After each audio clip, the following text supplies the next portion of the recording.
What would you do if the man you built your whole life around spent your retirement savings on another woman? I'm Marlene Rusk. For 40 years, I believed keeping the peace was worth any price, until I found a hotel receipt that changed everything. But this isn't a story about revenge. It's about what happens when the quiet one finally speaks. Before we dive in, let me know, what time are you listening to this, and where are you? Drop a comment below, I'd love to hear from you. That morning, I remember the air had a soft bite to it, just enough to make me pull my sweater a little tighter, but not enough to turn the heat back on. That's Tennessee in late March for you. I stood in the kitchen, fingers curled around Clive's coffee mug. It was still warm. But he was already gone. The house felt quiet in the way only a long-married home can feel, familiar, worn in, but hollow around the edges. The clock over the stove ticked too loud. The ceiling fan hummed even when it didn't need to. I could hear every creak of the floorboards as I moved, barefoot, toward the sink. I'd already rinsed his plate, wiped the crumbs from his side of the table, folded the newspaper the way he liked it. 40 years of routine sticks to your bones. You don't even question it. Spring Hollow was the kind of town where people didn't change much. If you waved at someone from your porch in 1986, chances are you'd wave at the same person today. People here valued what they called decency, which really just meant you kept your business quiet and didn't embarrass your family. The worst thing you could be wasn't dishonest. It was disruptive. Clive and I lived in a one-story ranch-style house just off Birchwood Road. Nothing fancy. White shutters, boxwoods out front, a porch swing I kept oiling even though no one sat in it anymore. We had a small backyard with a birdbath I refilled every Sunday, and a shed Clive said he'd clean out one of these days. People in town thought we were solid. You know, dependable. Clive used to work for the utility company, retired early after a back injury, and I'd spent 30 years at the middle school library. Folks assumed we had it figured out. They saw me at the church bake sales and Clive handing out hymnals. They didn't see what happened when the door clicked shut behind them. I don't even remember why I went into Clive's office that morning. I think I was looking for a spare phone charger. The room smelled like dust and cologne. That musky, aftershave kind he always wore too much of. I opened a drawer in the desk, and the envelope was just sitting there. Not hidden. Not locked away. Just resting on top of some old receipts like it wasn't worth covering up. It was a hotel bill. 3 nights at the Carlton Inn over in Nashville. I didn't recognize the dates. But what made my hands go cold was the name next to the guest account, T. May. I stood there a long while, just staring at that printed name. May wasn't anyone in our family. It wasn't someone from church. Not a neighbor. I couldn't make the pieces fit, and maybe that's what made it worse. I wasn't surprised. Not really. Somewhere inside me, the pieces had been lying there all along. I just hadn't let them click. I folded the paper once, then again, tucked it back into the drawer like it might forget I'd touched it. I walked out of that room, fixed my hair in the hallway mirror, and pulled the chicken from the freezer for dinner. The day went on, just like it always did. There was no confrontation. No yelling, no tears. I didn't call him. I didn't even rehearse a speech in my head. That part surprised me the most, how quiet the rage was. Or maybe it wasn't rage at all. Maybe it was grief with the sound turned down. That night, Clive came home late. Said traffic on I-40 had been a mess. I didn't question it. He put his briefcase down, kissed my cheek like a man coming home to a dog instead of a wife. He smelled like cinnamon and something sweeter, too sweet to be anything I owned. I set the table. Fried chicken, mashed potatoes, green beans. His favorite. He didn't comment. Just sat down and started eating like nothing had changed. Maybe for him, nothing had. I watched him for a long time that evening. Every move. Every bite. And I realized I knew this man better than anyone else ever would, but I didn't know who I was to him anymore. Or who I was to myself. He didn't notice me watching. And I didn't tell him what I found. Because I hadn't figured it out yet, hadn't found the name for what I was feeling. But looking back now, I know exactly what it was. I went on like nothing had changed. That's the most unsettling part when I look back. I still folded Clive's undershirts just the way he liked, still kept a jar of strawberry preserves in the fridge even though I preferred peach. I still set out 2 plates at breakfast, even though one of us had clearly already left the table in more ways than one. The day after I found that hotel receipt, I baked cinnamon apple bread, the kind folks at church always asked for. I wrapped each loaf in wax paper and tied them with twine. It gave my hands something to do. The kitchen smelled like October, even though it was barely spring. I dropped the loaves off at the First Grace Baptist kitchen. Dot, the lady who runs the food pantry, said I looked pale and asked if I needed to sit down. I smiled and said I was just low on sleep. That was half true. I hadn't slept much, but it wasn't because of restlessness. It was because every time I closed my eyes, I saw the name on that receipt like it had been stamped into my memory, T. May. I figured a drive would help. So I headed toward the library to return some paperbacks, then made a last-minute stop at Kettle Coffee. It's a small coffee shop tucked behind the courthouse. They make the best honey scones in town, and they never rush you out no matter how long you sit with your cup. That's where I saw her. Vivian Hale. She was leaning back in one of the chairs by the window, reading with one hand and stirring her coffee with the other. Her silver hair was cut in a sharp bob, the kind you don't see often in women our age unless they've made peace with themselves. She wore a gray cardigan and navy jeans and didn't have a lick of makeup on, and somehow, she still looked like she knew exactly who she was. I almost turned around. We hadn't seen each other in over 20 years. Not since the last class reunion, where she showed up alone and left early. Back in high school, she was the sharp one, quiet, smart, didn't take nonsense from anyone. People called her standoffish. I used to envy her for being brave in ways I hadn't yet learned. But she saw me before I could sneak out. Well, I'll be, she said, smiling like I hadn't aged a day. Marlene Rusk. Sit your behind down. We talked for over an hour. About town gossip, her brother's farm upstate, the new pastor who couldn't quite match the old one's sermons. She never married again after her divorce. Said she liked her own company too much now to bother. Eventually, she looked at me a little closer and said, "You've got that look." What look? The one we all get when we're pretending we're okay but really just trying not to come apart in public. I opened my mouth. Closed it. Then opened it again. I didn't tell her everything. Just enough. A friend, I said. A situation. A hotel bill. A name I didn't recognize. She didn't press. Just took a long sip of coffee and nodded. You know, she said slowly, sometimes the hardest part isn't finding out. It's admitting you've known for years. Somewhere deep down. She was right. I thought back to that night 7 years ago, when Clive got a phone call at 10:30. Said a coworker had a heart attack. He'd thrown on a shirt and left in a hurry. No details.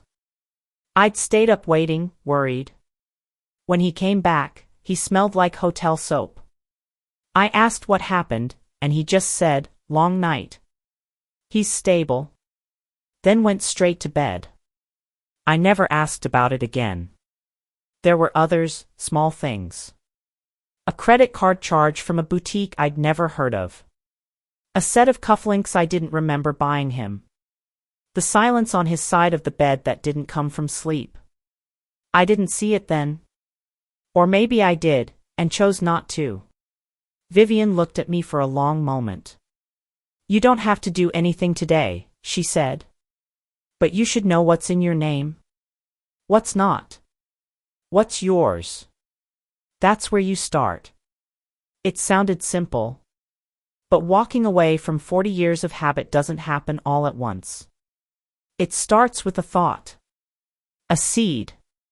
A small crack in the plaster that, once noticed, spreads faster than you'd think. When I got home, Clive was on the porch, talking to someone on the phone. He hung up quick when he saw me, smiled like he always did. You're home early, he said. I kissed his cheek. Said nothing. But I was already starting to count. Not years. Not grievances. Accounts. Clive and I were supposed to go to Savannah for our 40th anniversary. Nothing extravagant. Just a 3-day trip, historic tours, seafood by the river, the kind of thing you plan when you're trying to feel something familiar again.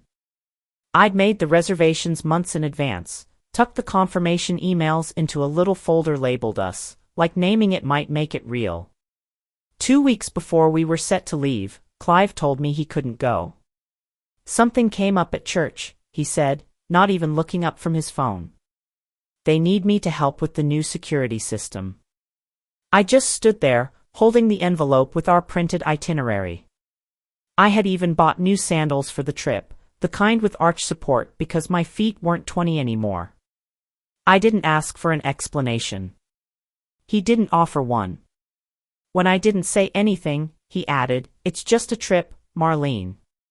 We're too old for all that anniversary fuss anyway." He said it like love had an expiration date. Like 40 years together didn't deserve a glass of wine by the coast or even a decent excuse. I didn't argue. I just nodded and folded the envelope in half until it crumpled between my fingers. Later that night, I threw it out with the chicken bones and coffee filters. I didn't want to see it in the trash the next morning, so I pushed it deep down, under the damp paper towels. I remember my hands shaking as I did it, like I'd just buried something that mattered. The next morning, while Clive was out running errands, I sat at the dining room table with my laptop and logged into our joint bank account. I wasn't looking for anything. At least, that's what I told myself. But the truth is, I already knew what I'd find. The charges weren't screaming, just whispering. A dinner at the Rose in downtown Nashville, $188.43. A jewelry store in Franklin, $720 for something listed as custom piece. 2 plane tickets to Charlotte, both under a name I didn't recognize. Hotel charges. Spa treatments. All within the last 6 months. All from our savings. My name was on that account, same as his. We opened it together in 1987, after paying off the mortgage. That money was supposed to be for our retirement. Our trips. Our peace. Not this. I called the bank and asked for physical statements. Said they were 4 tax records. The woman on the phone was polite, efficient. She didn't ask why my voice was shaking. That night, I tried to ask without asking. "Did you make a big withdrawal last week?" I said, keeping my tone light. "There's $400 missing from the joint account." Clive was rinsing his glass, back turned to me. "You watching every dollar I spend now?" he said, shaking the water off the cup. "I needed some cash, Marlene." "Since when do I need permission to use my own money?" "It's our money." "Yeah, well, it doesn't feel like it when you're tallying receipts like I'm your teenager." He didn't wait for me to reply. Just walked out of the kitchen like the conversation was over. And just like that, I was the one made to feel small. Again. I sat at the kitchen table long after he went to bed. No light, just the dim glow from the stove clock. I wasn't crying. I wasn't angry either, not exactly. What I felt was something duller. Like being erased 1 inch at a time. Funny thing is, I wasn't raised to ask about money. My mother always said, a good wife trusts her husband. And I did. For 4 decades. But sitting there in the dark, looking at that empty chair across from me, I realized I had confused trust with silence. And silence had been eating me alive for years. I thought of all the times Clive had snapped at me for writing down expenses in my notebook. He hated that little habit. Said it made him feel watched. But I never once saw him flinch when the credit card bill came. Never once heard an apology for a purchase he couldn't explain. And still, I was the one who felt guilty. Every time. That's when it hit me, this wasn't about money. It was about control. He didn't want to explain. He wanted not to have to. I whispered it aloud, just to hear it in the room. I'm not crazy. And hearing myself say it made me feel, for the first time in a long time, like I wasn't. The envelope from the bank came 2 days later. I waited until Clive was at the hardware store, said he needed to pick up a part for the sink, though I hadn't heard a drip. I sat down at the kitchen table, pulled out the crisp statements, and started reading like I was looking at someone else's life. There it was. Not once, but 4 times. T. May. $350 transferred to T. May. Then another $200. Then $90 for something labeled gift. A final charge, $1,250, marked salon equipment purchase, but routed through a PayPal account linked to the same name. My stomach didn't twist. My hands didn't shake. It was like seeing smoke after years of smelling something burning and telling yourself it was just the toaster. I opened my laptop and typed T. May Nashville into the search bar. Took less than a minute. A hairstylist. 39 years old. Worked at a small boutique salon in East Nashville called Harlow and Pine. She had a soft face, a narrow smile, and brown hair with expensive highlights. Her Instagram page was public, photos of balayage transformations, iced coffee cups, and a tabby cat named Leo. In one picture, she posed in front of a mirror with a man's blazer draped over her shoulder. It wasn't Clive's face, but it was his coat. I'd bought it for him 5 Christmases ago. He said it made him look like a banker, and he liked that. I clicked out of the browser and shut the laptop. The room felt tight, like the walls had moved an inch closer without making a sound. I didn't cry. I just sat there and listened to the hum of the refrigerator, the clock ticking too fast. Outside, a squirrel ran along the fence line, its tail twitching. Life was still going on like it didn't owe me an explanation. I needed to see someone who would look me in the eye and say I wasn't imagining it all. Vivian was at Kettle Coffee again, same window seat. She was drinking iced tea this time, a book flipped open in front of her. When I walked in, she looked up without surprise. Back already, she said, like she'd been expecting me. I slid into the chair across from her and tried to smile. I didn't say anything. I didn't have to. You found out, didn't you? She said, folding the corner of her page. I nodded. Who is she? I hesitated. Then said, somebody who doesn't look like she's spent 40 years packing lunches and defrosting chicken. Vivian didn't laugh. Just nodded slowly, like she knew that feeling. That ache that doesn't come from jealousy, but from sheer exhaustion, of giving everything and still not being enough to be chosen. We sat in silence for a minute. The air smelled like cinnamon and coffee grounds. A song played low over the speakers, something old, something slow. Vivian took a sip, then asked, if he keeps lying, do you think you'll still be able to forgive him? I don't know, I said, my voice quieter than I meant it to be. I've spent so long pretending not to notice. I don't even know if I'd know how to stop. She looked at me hard, but not unkindly. Marlene, she said, you're not crazy. And you're not invisible. You're just tired of being the only one who's still showing up. I stared at the ring on my finger, thin, gold, worn from years of dishwater and steering wheels. Clive had given it to me in the parking lot of a Waffle House. It had been winter. My hands were cold. I remember thinking the diamond looked small, but I said yes anyway. I remembered something else, too. One night, years ago, after a church fundraiser, Clive had too much wine. He leaned close to me and said, half joking, "You know, I stayed with you because I felt sorry for you. A man like me, I could have had options." I laughed at the time. We'd been married almost 20 years by then, and I thought it was just his way of teasing. But it stuck with me.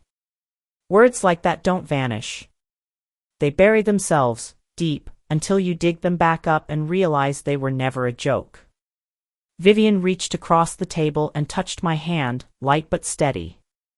"You don't have to do anything today," she said. "But you do have to decide if pretending is still worth the cost." That night, back home, I stood in the hallway, looking at the wedding photo we kept above the console table.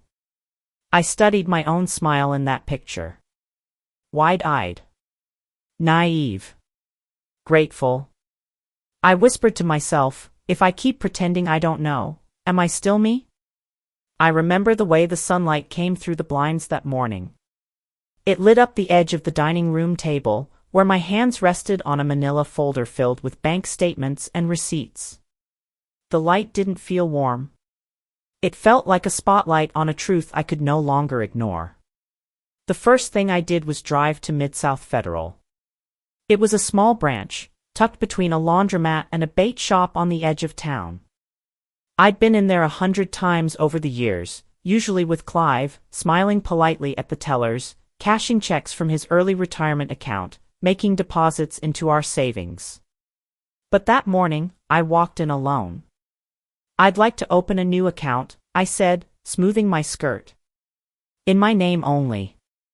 The young woman behind the desk didn't blink. Just asked for my ID and a signature. She didn't know this was the first time in my life I'd ever had money that was mine, truly mine. Over the next few weeks, I transferred small amounts at a time. Nothing noticeable. $50 here, $80 there. I started paying for groceries and gas with cash to make it less obvious. Every time I logged in to check the balance, my heart thudded a little slower. It wasn't much yet, but it was something. I didn't tell Vivian. Not because I didn't trust her, but because saying it out loud would make it real, and I wasn't ready to name what I was doing. Not yet. I printed every receipt. Photocopied every page of the joint account. Tucked them into a second folder, which I kept under the old sewing machine in the guest room closet. Clive hadn't been in there since the kids left for college. I kept my movements small. Quiet. Calculated. That's the thing about surviving in a house where love turned into performance. You learn how to make your presence invisible, but your intentions sharp. One night, I sat on the edge of our bed and sent an email to a divorce attorney in Nashville. Her name had come up once when a woman from church left her husband after 25 years. People whispered. Called her selfish. Said the poor man never saw it coming. I didn't ask for a consultation. Just information. "I'm not sure if I'm ready to file," I wrote. "But I'd like to understand what's mine." Clive came home late that night. He smelled like cedarwood and aftershave, like he'd taken the time to freshen up somewhere else. He looked at me, sitting there with my laptop on my knees, and raised an eyebrow. "You working on one of your recipes again?" he asked. "Something like that," I said, and closed the lid. The next Sunday, he suggested we go to church together. Said it casually, over toast. "We should show our faces more," he said. "People probably think something's wrong." He reached for my hand then, the way he used to in public. That easy grip meant more for show than affection. I let him take it. But I didn't squeeze back. I knew what he was doing. Clive had started to sense it, not the facts, but the shift. The way I moved differently. The way my silence wasn't soft anymore. He knew something was cracking, but he still believed he was too smart, too settled, too necessary to be left. He'd mistaken my stillness for surrender. But I wasn't giving up. I was waiting. That night, I lay in bed staring at the ceiling fan as it spun slow circles above me. I remembered a night almost 25 years earlier, when I'd burned the dinner. Our son, Caleb, was 15 at the time, and I'd been distracted, trying to grade papers for the Sunday school class. The meat came out blackened, the potatoes undercooked. Clive had slammed his fork down and shouted, "Can you do anything right?" For once. Caleb had been sitting right there. His eyes wide. His fork frozen midair. I'd said nothing. Smiled, even. Told Caleb it was my fault, that Daddy was just tired. But I never forgot it. That had been the first moment I knew, really knew, that Clive saw me not as a partner, but as someone who should stay in her place. And I did. For years, I stayed. Until now. Lying there in the dark, I whispered to myself, I used to think if he ever left me, I'd have nothing. I paused. But now I know, if he stays, I'll have nothing left of me. That afternoon, I cleaned the kitchen twice. Once to make it look neat. The second time because my hands needed something to do. I wiped down the countertops even though they were spotless. Straightened the magnets on the fridge. Rearranged the spice rack. Anything to keep from thinking too loud. I had the roast chicken in the oven by 5. Carrots simmered gently on the stove, and the yeast rolls were rising on the counter like they always did on Sundays, even though it was only Tuesday. I set the table like I'd done 1,000 times before. 2 plates. 2 cloth napkins folded in triangles. The blue salt shaker he liked best. Everything in its place, except for the thing that shouldn't have been there at all. A manila folder sat where I usually placed his water glass. It wasn't thick, but it felt heavy. Heavy with what it held, and heavier with what it meant. Neatly printed bank records, organized by date. Each line, each transaction, a pin in the balloon of our life together. Transfers to Talia May. Hotel bills from weekends I thought he was helping his brother fix a roof. A receipt for a necklace I never saw. On top of it all, a handwritten note, let me know if I missed anything. I hadn't rehearsed what I'd say. I didn't know if I'd say anything at all. I just knew it was time. Not because I wanted to destroy something, but because pretending was eating me alive. That morning, I'd chosen the gray dress with the loose waist and fading seams. It had no shape, but it felt like armor. It was the one I always wore when I needed to be invisible but still whole. At 6:12, Clive's truck pulled into the driveway. I heard his boots on the porch, the keys jangling in his hand. He walked in like he always did, dropped his sunglasses on the entryway table, then kissed the top of my head without looking at me. Smells good, he said, already halfway to his chair. But then he saw it. He froze, just a second too long. His hand hovered above the chair back. What's this? He asked. You should open it, I said. He sat slowly, as if the chair might collapse under him. Slid the folder closer, opened the flap. As he read, I watched his face shift, stone still, but the kind of stillness that meant he was bracing. I saw his jaw tighten, his fingers tap the table. His breath came short through his nose. But still, he didn't speak. Not until he hit the last page. Then he looked up, narrowed his eyes, and said, You've been snooping through my stuff? Is that what this is now? I didn't flinch. Are you going to apologize? He scoffed and leaned back, folding his arms. You want an apology? Fine. I slipped up, okay? I made a mistake. You didn't make one mistake, Clive. You made a choice. Again and again. His face darkened. And you think you've been perfect? Cold, distant, too busy with your church ladies and your recipes to even notice I was here. You shut down years ago, Marlene. I stayed silent. He leaned forward, voice rising. And now you act like some kind of martyr? You ever think maybe I needed something more? Some spark? I just wanted to feel like a man again. And did she give you that? I asked. Did she help you feel like a man while spending our savings? He ran a hand over his face. You know what? Maybe we both messed up. Maybe you drove me to it. And didn't Jesus say forgive 70 times 7? You throw that around enough at church. That made me blink. You really think this is about forgiveness? I stood up, slow and steady, like I was pushing against years of weight. I did learn something from Jesus, I said. I learned to show grace. But from you? I learned how a woman disappears piece by piece, behind a sink full of dishes and a drawer full of unpaid apologies. He opened his mouth, but nothing came out. The arrogance in his eyes flickered into something smaller, panic maybe, or disbelief. I walked around the table, stopping at the doorway. You know what really hurts? I asked, turning to face him. It's not that you lied. It's that you thought I'd never be brave enough to stop pretending I didn't know. He looked stunned, like I'd reached across the table and slapped him, but all I had done was speak. Marlene, he said, half rising.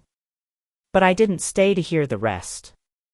I walked down the hallway, past the photos we used to frame together, into our bedroom. I closed the door. Clicked the lock. Sat on the edge of the bed without unzipping my shoes. My hands rested in my lap, palms open, as if holding something invisible but finally mine. The post went up on a Wednesday morning. I saw it while watering the basil in my kitchen window. Someone had tagged me, quietly, like a whisper passed in the back pews. It was a photo of Clive, standing just outside the church doors in his best navy blazer. That same rehearsed smile on his face, the one he saved for potlucks and funerals. The caption read, "When a wife forgets her role, it's no surprise a family falls apart." No names. No dates. Just vague enough to pretend innocence. But in Spring Hollow, where gossip bloomed faster than dogwood in April, it didn't take much for folks to fill in the blanks. By that evening, I'd had 2 unexpected visitors. Both showed up with desserts and pretend concern. Mrs. Foster brought a blueberry pie and asked if I was still teaching that delightful Bible class. Mrs. Rainey brought banana bread and whispered, "Everything okay at home?" like she was passing a prayer request, not fishing for scandal. I thanked them both. Smiled the way Southern women do when someone's being politely cruel. I didn't give them what they came for. I didn't owe anyone a performance anymore. That night, my phone rang just before bedtime. Caleb. "Hey, Mom," he said, voice rough with hesitation. "Dad's, he's saying things online. About you. About your mental state." I closed my eyes. Let the silence stretch until it felt like we were sitting in the same room. "I'm okay, Caleb," I said. "I'm not confused. I'm not unstable. And I'm not whatever story he's spinning this time." "I didn't think you were," he said. "But I needed to hear it from you. Thank you for calling." After we hung up, I sat at the kitchen table with my tea going cold and stared at the folded paper beside my mug. It was the divorce petition. I'd picked it up from the attorney's office in Nashville earlier that week, stuffed it into my tote bag, then pretended it wasn't real. But now, I knew. I didn't need to wait for him to leave. I didn't need another betrayal or another Sunday of pretending. I had enough. The next morning, I called Mid-South Federal. I asked to speak to the branch manager directly. Her voice was professional, with just enough warmth to sound human. I'd like to freeze all joint accounts, I said. Effective immediately. She confirmed my identity. Read me the balances, our savings, retirement, the little investment fund we'd once built for someday. She asked me if I was sure. I'm sure. That afternoon, I drove back to Nashville, signed my name where the attorney pointed, initialed the corners, and slid the sealed envelope across the desk like I'd done it before. Because in a way, I had. 100 silent goodbyes over the years had prepared me for this. When I got home, Clive's truck wasn't in the driveway. No note. No text. Just quiet. I made myself a sandwich, turned on the porch light, and went to bed. He found out the next day. I was folding laundry when the screen door slammed open, and 2 seconds later, my phone rang. I let it buzz once. Twice. The third time, I picked up. Are you trying to ruin me? He shouted. You froze everything. The retirement account? The investment fund? Are you out of your mind? I kept my tone even. I did what I had to do. After all I've done for you? You want me broke? Homeless? I want what's mine, Clive. He let out a bitter laugh. You think you're some kind of hero now? You gonna tell the whole town you were the victim? That St. Marlene finally grew a spine. I don't need to tell them anything, I said. You already did. There was a pause. A different kind. Not rage, something colder. I'll tell them the truth, he hissed. That you're unstable. That you've lost it. You're just a bitter woman trying to destroy a good man. Do what you have to, I replied. Just remember, I've got every receipt. Every bank statement. Every charge to that hotel in Nashville. You want a public battle, I've got the ammunition. I won't lie. I won't smear. I'll just tell the truth. And truth doesn't need spin. He was quiet for a long time. Then, a softer question, you really hate me that much? No, I said, and I meant it. That's your mistake. You always thought hate was the opposite of love. It's not. It's indifference. And I'm finally there. He said nothing. I added, gently, I don't hate you, Clive. I just love myself more than I used to. Then I ended the call. I sat there in the stillness. Outside, the wind rattled the wind chimes. I listened to the sound, clear and clean, like air after a storm. It had been 3 months since the court date. Clive had tried to drag things out at first, claimed I was being vindictive, unstable, ungrateful. But once his attorney showed him the evidence I had, and the judge made it clear that the paper trail didn't lie, he backed down. Quietly, without much of a fight, he withdrew his appeal. Just like that, it was done. He moved out of state shortly after. I heard he was staying with his sister in Oklahoma, living in her basement while figuring out his next steps. I didn't ask for details. I didn't need them. The truth was, I wasn't angry anymore. Just tired. And finally, free. The court awarded me the house and the small lakeside cabin near Eloise, the one we used to dream of retiring in together, back when we still believed in that sort of thing. Funny how a place can still feel like hope, even after the person tied to it doesn't. Caleb called me a week after the ruling. His voice was softer than I'd heard in years. Mom, he said, I'm sorry. I didn't want to believe it. But you were right. I didn't say, I told you so. I just said, thank you. There was enough grace in that moment to make up for a lot. I settled into a quiet rhythm, not lonely, just alone. There's a difference. In the mornings, I sat out on the porch with a mug of black tea and watched the mallards land on the lake, soft and sure.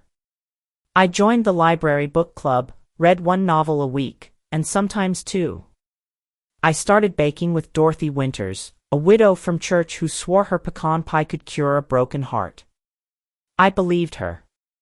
We laughed more than we cried. Vivian still came by every Friday. She brought stories, always half a slice of gossip, and reminded me with every visit that there was life after endurance. Real life. The kind where no one needed you to shrink to stay loved.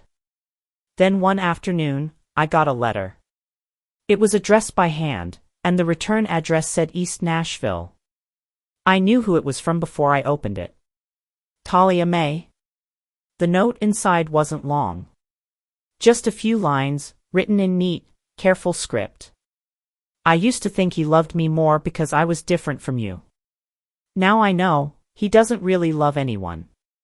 He just needs someone to believe he's worth staying for. I'm sorry I helped him hurt you. I didn't know better then. I do now. I sat with that letter for a long time. I didn't feel satisfaction. I didn't feel pity. I just felt done. That night, I pulled out my old journal and wrote a single line. Forgiveness isn't for them.